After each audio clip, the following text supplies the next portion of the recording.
My name is Lara Macheriotou. I'm from Cyprus, and I guess I started being interested in marine biology as a kid.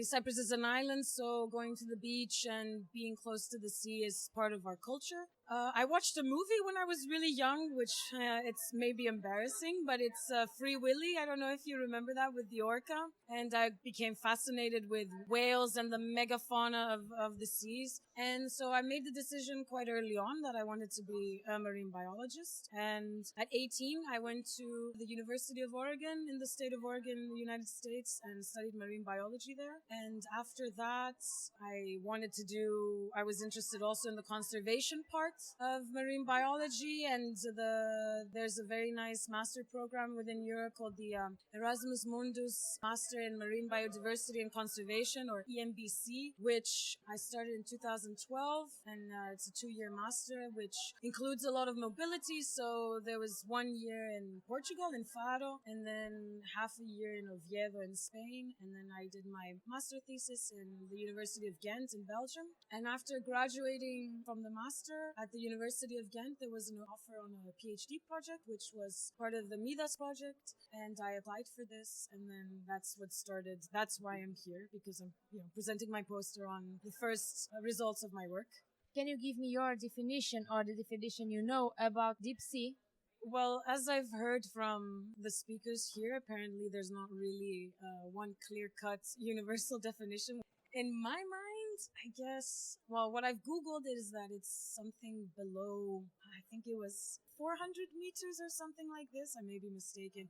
But in my head, although this is not a good and scientific definition, maybe, in my mind, deep sea falls into where it starts to become quite dark and where the animals become strange. And in your perspective, what do you think is the main knowledge gap in this type of research? To name one is difficult. Obviously, it's a huge environment, and I think just geographically, because of the sampling is so expensive and very challenging. A big gap is just in the spatial variation of deep sea environments, and even more so the genetic component of deep sea animals, because some are very difficult to extract DNA from or sequence in that. And I think also the population connectivity, the biogeography of these communities, because, and it all comes back to the fact that it's just such a huge area and it's very challenging to go everywhere. It's just almost impossible.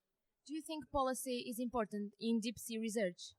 Of course. That's part of why we're here, actually, and it's been talked about a lot here. The International Seabed Authority, that is the regulating body of what happens in these areas, and policy is the only way we can regulate what happens and what doesn't happen in the deep sea. And I think it's crucial for rule of law to be applied, and that when scientists or the public consider that some areas need to be preserved, that can be enforced just in the same way as laws on land are enforced. Like, you can't just go and dump garbage anywhere. Okay, people still do this, but that's exactly the same in the ocean. Nothing should just be overlooked because it's such a huge area and you can actually do something without someone knowing about it. So it's extremely important, I believe. Have you learned anything new? Tons of new stuff. I mean, there's animals that I've never seen before, and ways of studying metabolic processes and ways of taking data that I hadn't heard before.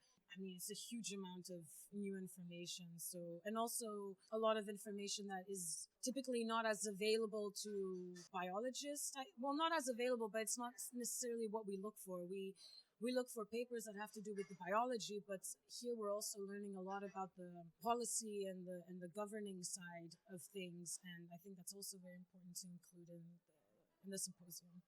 In which direction do you think the deep sea research will proceed?